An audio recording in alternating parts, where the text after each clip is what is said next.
Greetings, everyone! Welcome to the Dracovin Empire! Are you ready to dive back into the world of Athas, the setting for the Dark Sun role-playing game?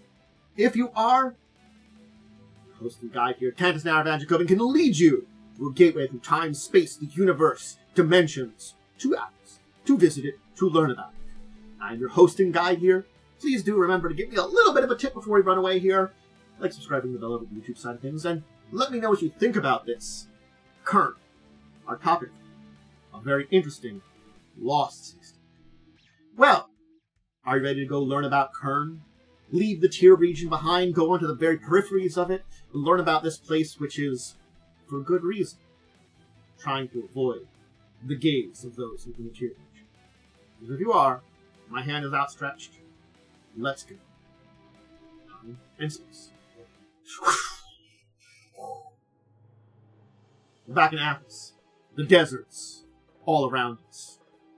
Well, it's time for us to learn about Kurn. Kurn, which is not just one city-state, two with the same name. We're learning about both of them here. Now where, if I'm going to look about some books, well, I'll tell you the book I used. I'm not saying there aren't other sources, but this is the one I got most of my information from. And it's one I would recommend for looking dive into it. The Wanderer's Chronicles from the Dark Sun campaign setting revised. It's a good place to look in. So, Kurn. Now I'm using this map of the tier region to begin with here for a good reason. If you would look in the upper corner, like over by me, right over here. Oh, sorry, right there. It says to Olirant. Now, Olirant, we talked about in a previous episode. That's a city-state that is up here, but has been kind of cut off because of the paranoia of its Sorcerer King. Kurn, on the other hand, Kurn trades with Olirant. So anybody that wants to trade with Olirant goes to Kurn. The Kurn, the people of this region, is a dying city-state. Because it's two city-states in general. There's the ancient public metropolis and a utopian city hidden from the rest of the world. Old Kurn sits in a lush meadow on the eastern side of the White Mountains. There's a trade road. That road runs north out of Draj and connects it to the Tier region. It welcomes merchants from the south. New Kurn, on the other hand, lies in a fertile valley hidden amongst the White Mountains themselves. And there's only a secluded road by a towering fortress that keeps the valley safe from unwanted visitors. And New Kurn doesn't want any visitors. Old Kurn was a prosperous but relatively small city from the Green Age that suffered a great devastation in the early days of the Cleansing Wars. We're talking about old history of Athas. Blue Age, Green Age, Cleansing Wars. I'm gonna have to do a video on the history of Dark Sun one of these days. But for now, just, just keep this in mind. Anyway, so we are diving back in history. We're talking about the origination of Kurn, the city. We're talking ancient days. It was once in a vast forest, but has faded from the landscape.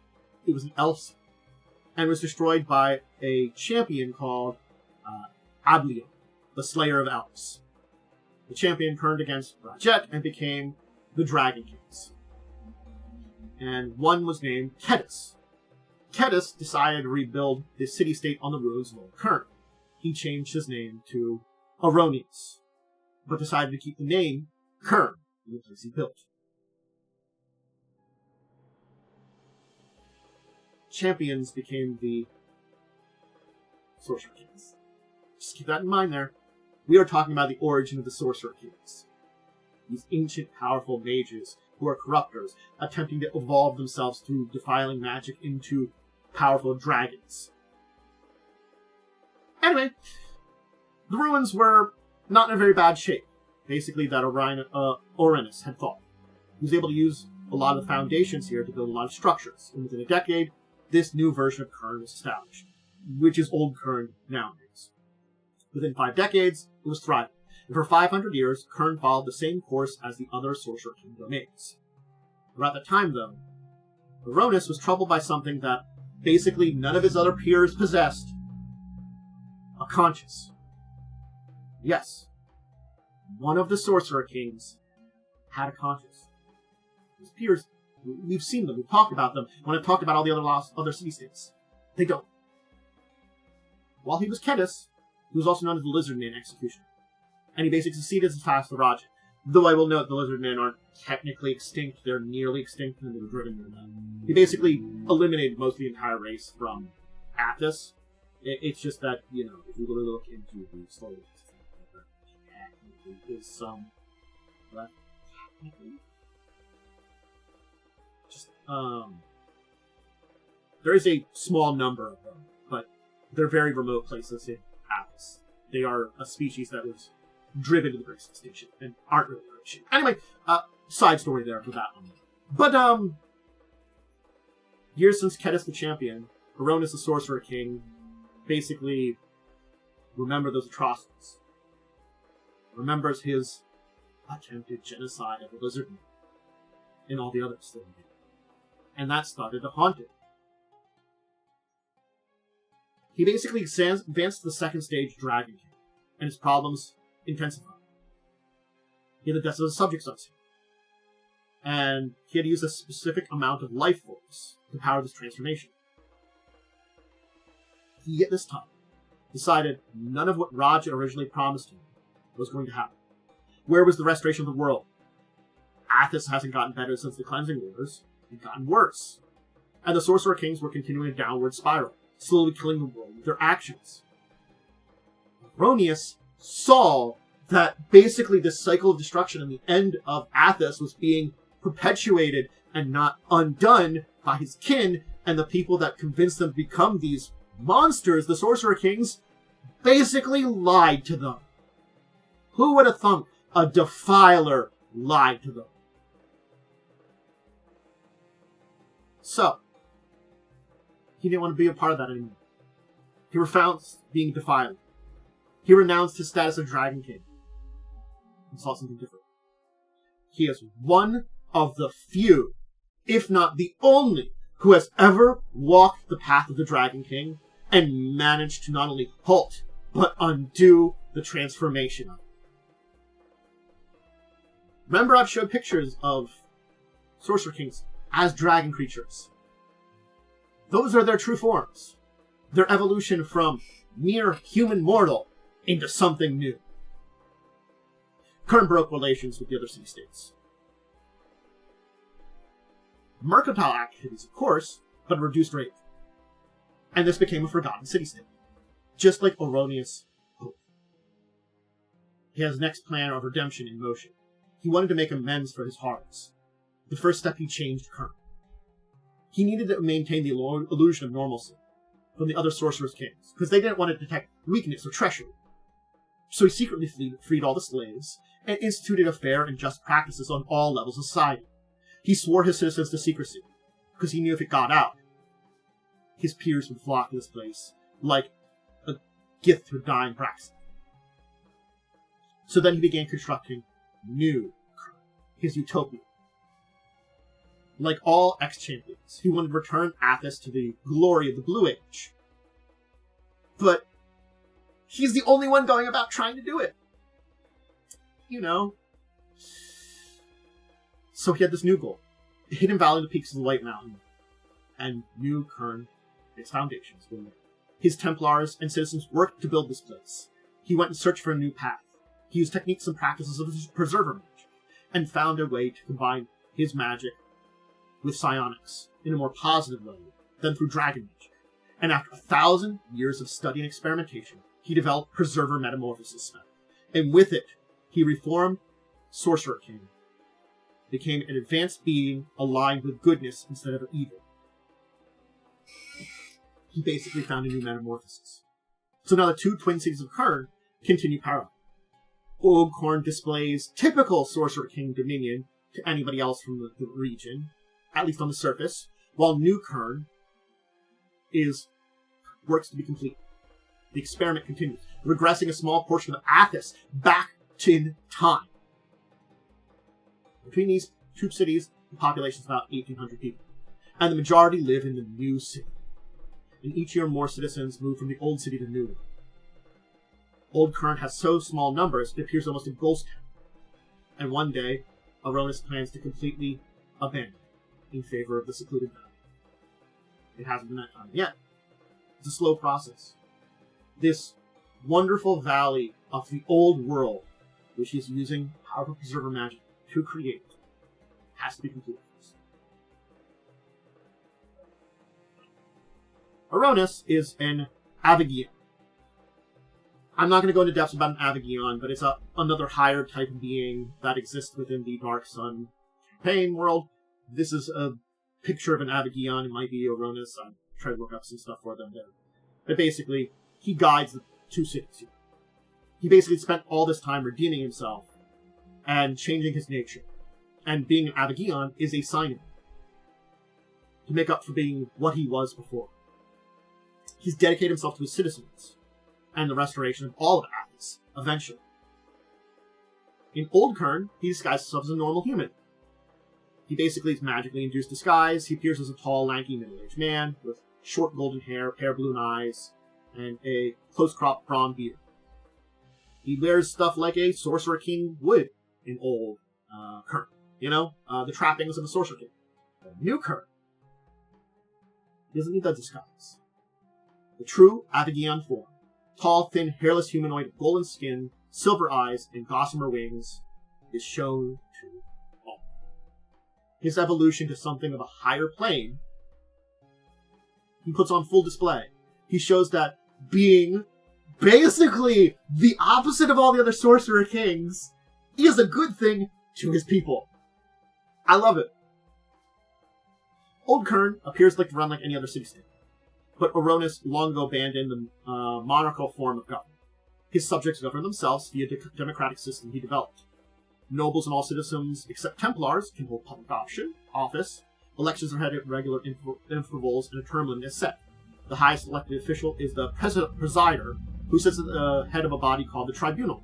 Members of the Tribunal are referred to as tribunes. Together, they draft laws and keep the city-state running smoothly. The current one is Ulif, the Prussian, a female half-elf preserver, who's in the second year of a 5-year term. Oronis refuses to hold an official position, though he does pretend to be the Sorcerer King of the Old City. He acts as an advisor to the presider and the tribunal when they request his presence. So basically, he acts like he put the government in their hands because he wants to hands off of it, but he's basically the advisor they go to whenever they need to make major decisions or run things by him. That's kind of the way he acts. It's sort of like, you run things by me. It's to other outside world, it would appear that, he's given them a little thing that it looks like they're running themselves, but really he's in charge. But really he just puts that in charge. He basically acts as presider. But otherwise, he's more concerned with advancing as an Avagian and keeps the Valley Restoration Project on track. His Templars don't serve the administration in Kurn.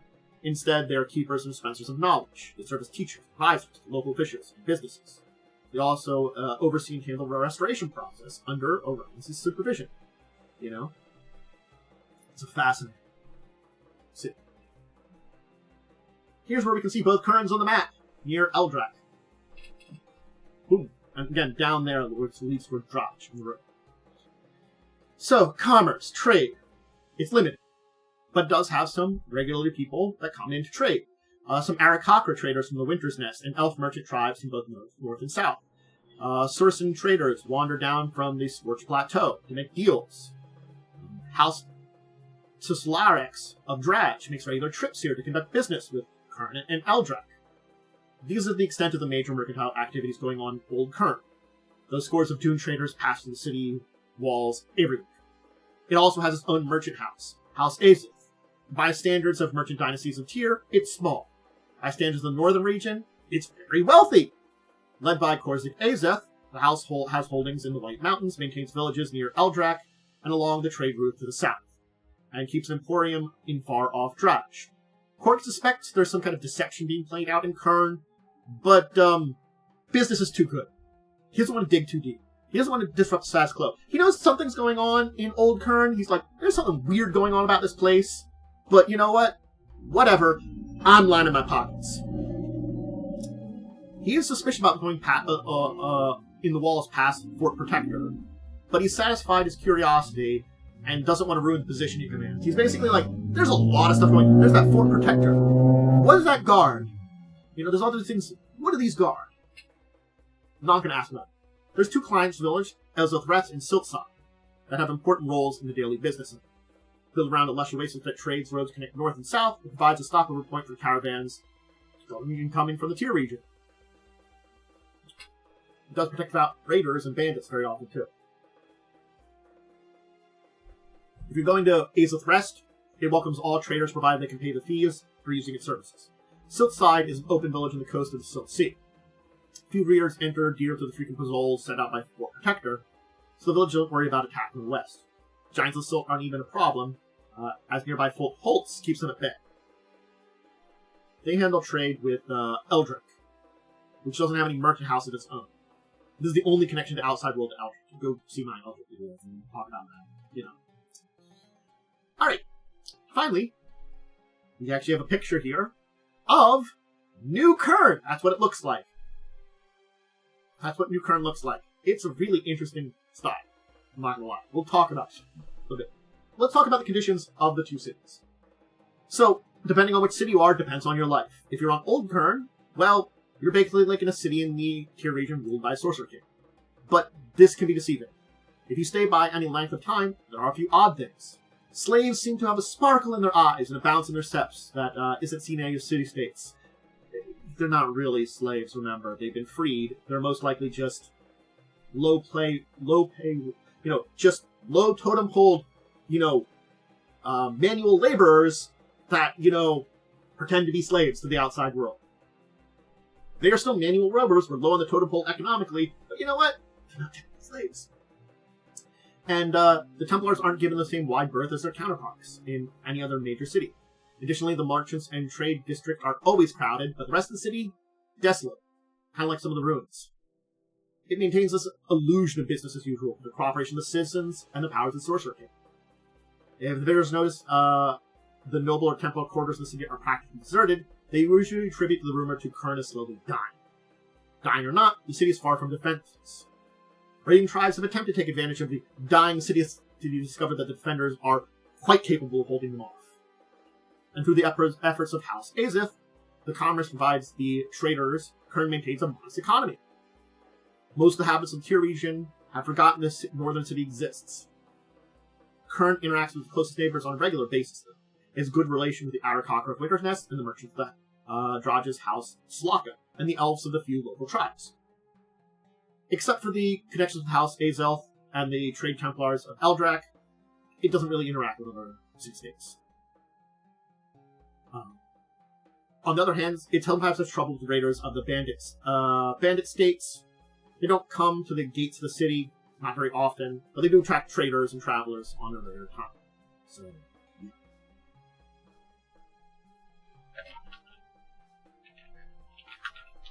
New Kurn is different. High sturdy walls of Fort Protector block the eastern entrance to the hidden valley, while tall steep peaks of the White Mountains make other directions inaccessible. The only approach might be opened by the air, though flying creatures loyal to Orion's nest in the vertical peaks basically protect them. Within the valley, Restoration Project is full swing. He's turned the valley into a place of the past, recreating traditions of the Green Age in the sheltered space. A thick forest surrounds lush clearings where the city of New Kurn has been built beside a small, clean lake. Arise hopes that the eventual regress of the valley conditions will be to that of the Blue Age, not even the Green Age, but that's still many years away. So basically, he's reached the Green Age.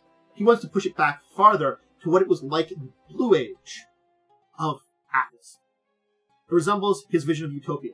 The buildings are tall, elegant spires, gracing wide, open streets paved with white stones. The people govern themselves in a system of fair laws and majority rules. Everyone has a say in the workings of the city, from the poorest laborer to the highest elected official. And if someone doesn't like the way things are, they're free to run for a position where the current terms of office expire. Thanks to the fertile valley and lush forest, everyone goes hungry, thirsty, and New Kurn. No creatures hunted out of existence. No plants are plucked completely from a given area. Templars monitor the forest on a daily basis to make sure the delicate balance is maintained. For this reason, no defilers are permitted within the ranks of Templars, or anywhere in the cities, and strictly against the law practice defiling magic. Oronis continues to advance as an abnegar, as he tries to instill the same serenity, peace, and life-giving properties of his new form in the city, where people follow him. Where he was once evil, he's now a force of good. His Templars work to promote his plans and prepare to someday strike out from the valley with the knowledge of how to restore Athas. Until then, they work to restore the valley and perfect the society that he has instilled. So, there is no one fighting against defilers here. There's no veiled alliance, but there are preservers. Preservers are welcome within Kurn. And there are members of the Veiled Alliance that have even come to Kurn to study with Oronis. There's one that's even learned steps to become an abnegar, and may follow that path as Oronis. There are some difficulties in doing that, but the knowledge of it, like eventually the knowledge that came down for how to become the dragons that went to the Sorcerer Kings, will become out there, and abnegars are extraordinarily rare. You have to become a powerful preserver and psionicist. But this knowledge being out there, even anyone can take the first steps on it. You know, even if you don't reach that power that you really need to. But those first steps are something of an achievement. And Oronis has thus far attained those few first steps. But others might come with this knowledge going out there to powerful preservers. And, you know, defilers and making defile magic basically punishable by death. It's something that Oronis is basically hesitant to do. He knows that he was once a defiler of the highest order. He knows that post-case defilers can't make the mental and spiritual changes to reject the path.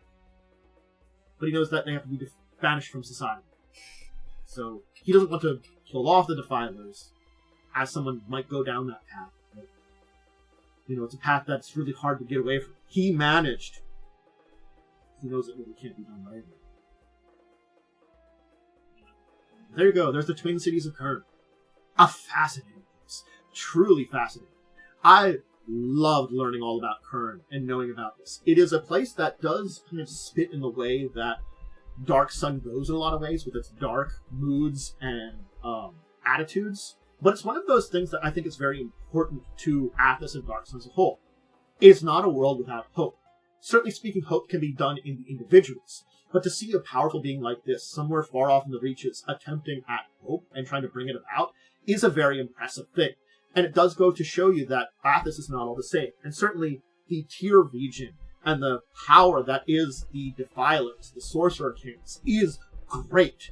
And would Oronis overcome this? No, maybe not. He's not trying. He doesn't want to. He wants to show a better way. And maybe like with Tyr, where the Sorcerer Kings ousted, the people will rise up. The people will remove these powerful defiling beings and accept something greater. Can Athas be saved? I don't know.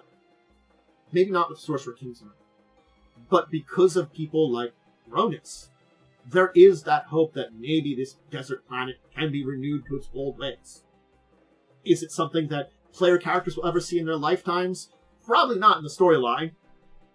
But again, I like that there's this little bit of hope that is not a world that is truly doomed to destruction and death.